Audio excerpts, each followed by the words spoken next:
Okay, so we're going to go to the other one, music education at the tipping point. Do you have any thoughts about that one before we start? General impressions or things that came to mind as you were reading it? A lot of statistics. Yeah. Yeah. South California, talking about how the population increase, but then our students in music decline. Mm-hmm. Like why that is. Right. I mean, and there's other schools.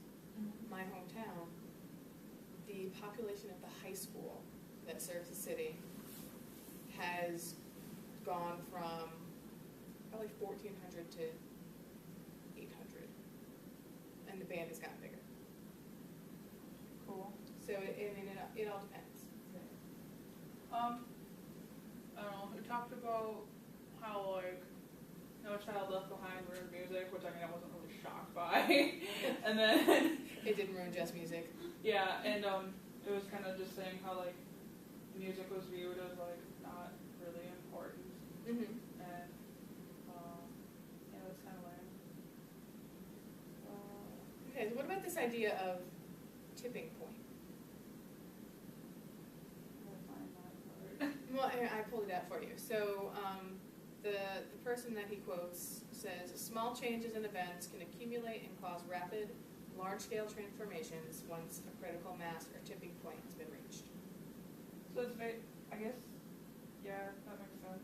Like a lot of times people can become sedentary because like if something's not like making, I don't know what I'm trying to say, but I'm like, people get very comfortable when things are just like fine, Mm-hmm. but then like they become not fine and you have to do something to change it. But like, I don't know, I guess like if you don't have music, or I guess like you could think about it almost kind of like with how like they go striking, like when things like finally get to the point where like teachers are fed up and then they like go on strike and then they're like, well now we have to like Mm-hmm. work with you, even though they were like, oh, they're still working, we don't have to come up with a compromise. Right. That's kind of like Right, so have we reached that place In music music? education yet?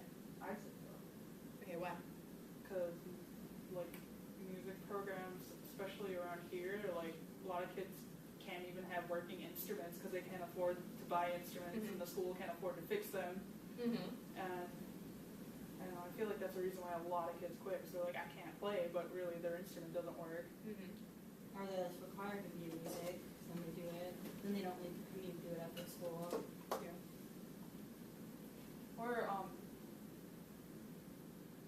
I don't know, I just think of like how frustrated I got in band, because it's really expensive to buy new scores and stuff.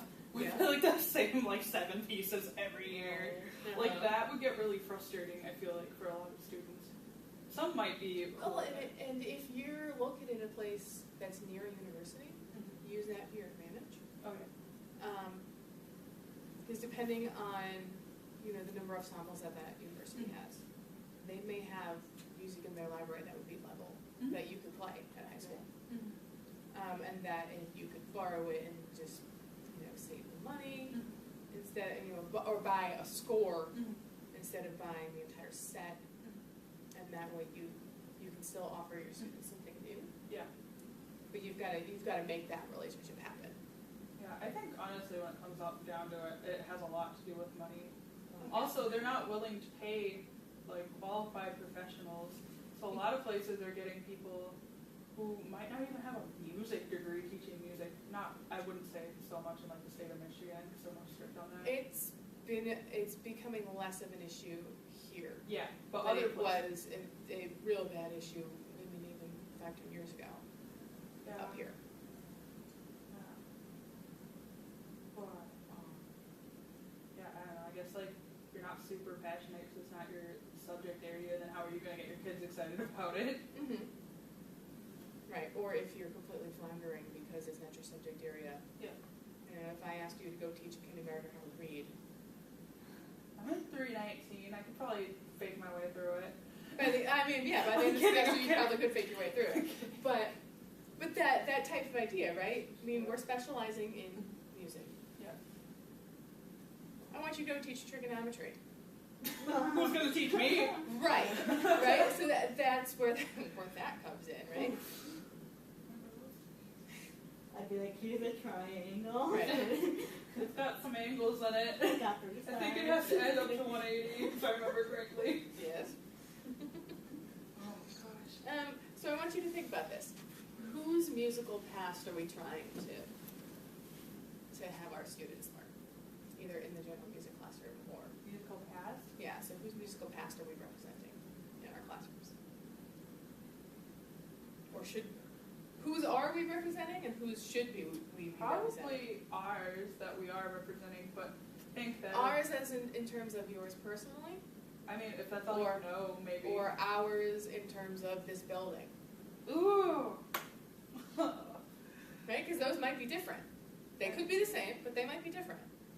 I don't know, I've noticed in my teaching, like, there are things I take from certain people just because I've sat in their ensemble so long that it's like, okay, I'm doing that because I've seen it work so many times without Yeah. even realizing it.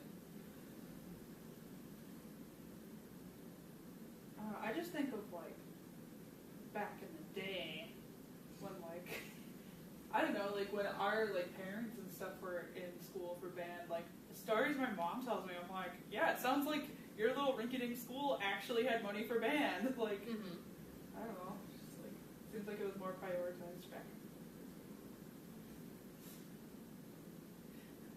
Thoughts? Oh no. We're getting a lot of cats today. I'm sorry! I think like in schools, like we're mostly representing like classical music, like composers. And, like a lot of us even represent our past too, like the teachers that we've experienced. We take some of that from, I think, every teacher that we interact with, we take a little bit Right, from them. for sure. Never write meth on the board as, like, short for method. I took that for my band record, especially when you live in Ishpeming, because that's going to get some eyebrows roast. Yeah. Like, why are we playing jazz meth today? Right.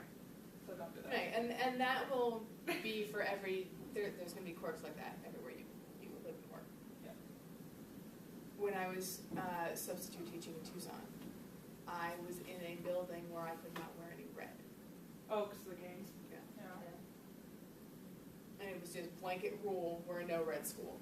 And that included like shoelaces and red on zipper tags.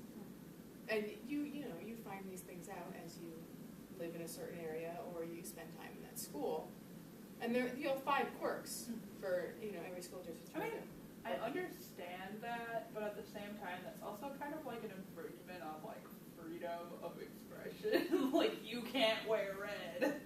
I mean, I guess if it involves It was safety. a big enough issue Okay. that, like, the next step was uniforms. Oof. Yeah.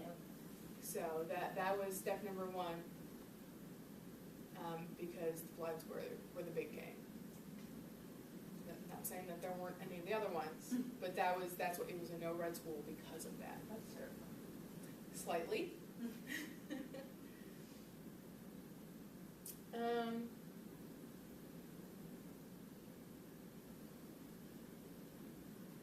Lost my really good question. I'm sorry.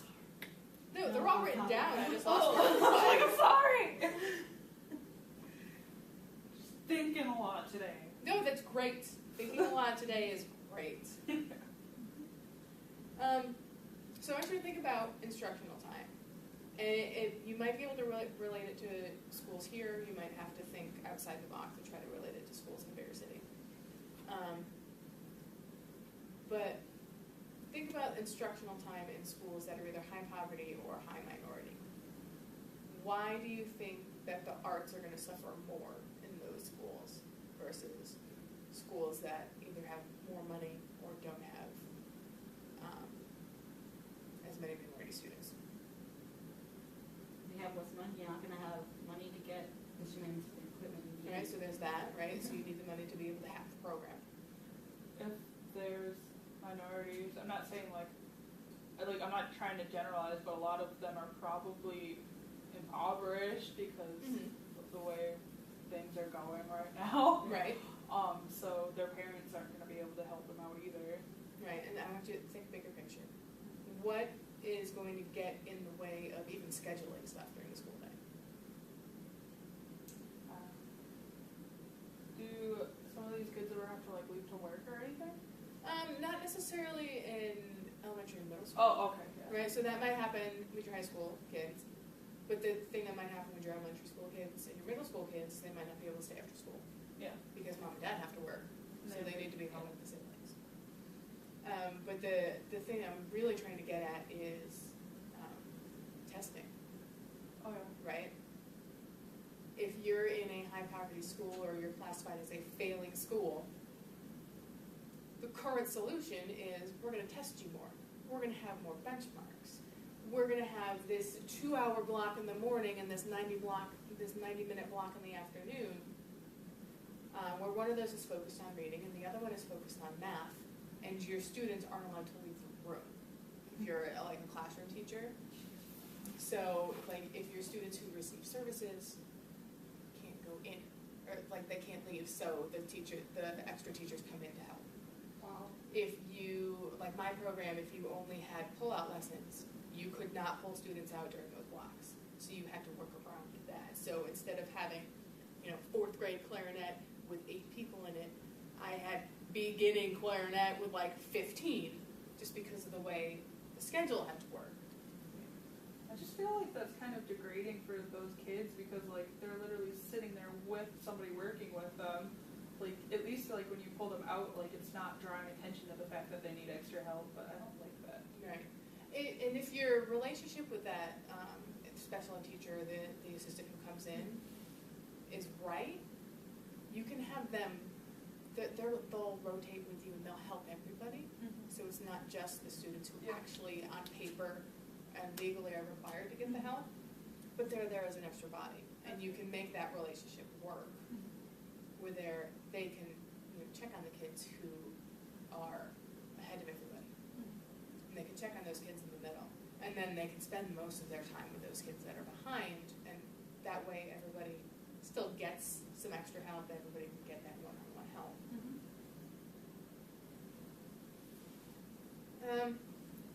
This one was a good one. So they talked about director and teacher. So if you're leading a high school band, are you going to call yourself a director or a teacher? Is there a difference between those two words? Well, I think director, I'm just thinking, guys think of, you're up there conducting. Okay. I guess, like, a director kind of is a teacher, because, like, if you look at, like, anybody like Dr. Polis, Dr. Flaherty, Dr. Gergen, like, they're all teaching us while they're up there. They might be mainly, like, conducting the group, but they're still teaching things. Right. I don't know. I guess, like, they could be used synonymously, but I guess, like, director probably has more of a, like, connotation of authority. Okay. Because, like, teacher, like, oh, wow, like, threw a spitball at the teacher, but, like, director just sounds like more, to me anyway. But All right, so what are you going to call yourself? Are you going to call yourself a band director or call myself band teacher, or I teach band, I direct the band? Like, I want you to think about the terminology you're going to use. It also separates being a music teacher from the other professions a little bit. Cause, like, I'm an art teacher, I'm a math teacher, I'm this, that. But, like, band is so different and so involves so many parts that it has a different name as, like, a director. Okay. And I think that would be kind of cool to distinguish band from other subjects just because not that there's not a lot that goes into, like, being a math teacher or whatever, but you have to, like, learn all these different instruments. You have to learn how to conduct, you have to learn how to play your own instrument. Like, I just think that it deserves, like, a more Okay. out there. Fair statement of thoughts? I don't know. I think it's kind of up to you, what you want to do, but. So which one are you going to do next winter when you get hired at high school? I think probably go for a teacher. Okay. Depend on the age group, I think. Because, Yeah. like, Okay. I'm not going to be like, elementary school director. The kids aren't even going to be able to say the word. They're going to be like, I think more like high school, Yeah. like director. Okay. yeah. And Yeah, go ahead. I was just going to say, I think, like, other teachers would take me more seriously, too. They're like, I'm the director of bands. They're just like, I teach band. so we're going to jump back to general music. What do you think the currently, or based on these articles, what are the most popular selling instruments right now? It's said it anyway. Wait, in just general music? Just in general, what are the two most popular instruments that are selling? Probably guitar. Probably guitar, keyboard, and Ukulele. Guitar and keyboard. At this point, right? Yeah. Because this article, I think it's this article, talks about, because it's from 2007, that's what was like the start of the ukulele phenomenon, which is totally a thing now. Mm-hmm. Right? There are uke classes all over the place in the elementary schools. Mrs. Vickers has one. Does Donna have one? Not that I know of. Okay. I mean, we had them in Bridgeport. We got a grant to get a classroom set of ukuleles, and it was like a uke club. But that's a thing. So we hit that tipping point, and everybody's starting ukulele. So if keyboard and guitar are the top selling instruments, right? What can you do if you play keyboard or guitar? Teach them. Okay, you can teach them. If you're a student who has learned how to play them, what can you do? Wait, what? If you're a student who has learned how to play guitar or keyboard in your general music class, what can you do? Use them. How? Incorporate their skills into what you're doing. Well, I want you to think of it as a student. You are in 8th grade, freshman year-ish. You have learned how to play guitar and or keyboard in the general music class. What can you do with that? You could even help the teacher teach, like say you're teaching a song and they want to give that student a little bit of like a leadership role. You could give them chords or teach them chords or whatever, and then it'd be like having an accompanist. Almost. Okay, so they can accompany you. Yeah. Okay, think outside school. What can you do with that? maybe form a group and play together. Form a group and play together. You can play by yourself and sing at the same time, Whoa. right? Because when you have something in your face, you can't sing while you're trying to put air through an instrument. Right. I want you to refer to Ian Anderson. I mean, I know you can beatbox and play flute. Probably. Yes, you can growl, but you can't like communicate with words that can be understood. Challenge accepted. Okay, I expect to see that at your recital. Yeah, good luck getting that through, Claudia. Right, but these are the things, as teachers, we need to think about when we're teaching middle school and high school students, right? If our overall goal is to have lifelong consumers and, consumers of music, we need to help them be able to consume it, right? In a way, but we also need to be able to help them to be active participants. Yes, you can still go to a concert. Yes, you can go buy, stuff off of iTunes, because right now nobody buys CDs, right? But they can also actively, I can go hang out in the garage and jam. We can go sit by the campfire and jam. Even if they're playing and they don't sing, somebody else can sing while they're playing around the campfire, right? And these are the things we want our students to be able to do when they leave us, right? We still want them to be able to enjoy the music. If they want to perform, they have the tools. Yeah. So are you going to teach them to read tab? Are you going to teach them to read sheet music? Are you going to teach them to play by ear? I don't think there's like a completely right answer to that. There's not. I want to hear what you have to say. Okay. Well, I was just going to say, students all learn differently. Some of them might learn better by ear. Like, I was definitely one of those students who had an easier time learning by ear. And, like, I don't even think I actually read music until I was about 16. So, like, I'd say, like, for students like that, yeah, definitely, like, I would introduce reading music, but, like, not to the point where they get frustrated and quit, but like, kind of just slowly start spoon-feeding that to them. But let them... Or enough.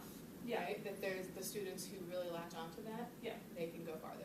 Yeah, well, right? I mean, like, I guess it's hard because there's only one of you, but then, like, the students who are, like, really, I guess, like, this is probably outdated, but, like, left brain and really need that, like, physical representation of the music to play, I guess, like, teach them that maybe while they're reading that, they could play it because they read it, and then the person who needs to hear by ear could start learning from listening to them. There's a lot in our job. We have to do a lot of things. I know. Oh my gosh. Welcome. Oh.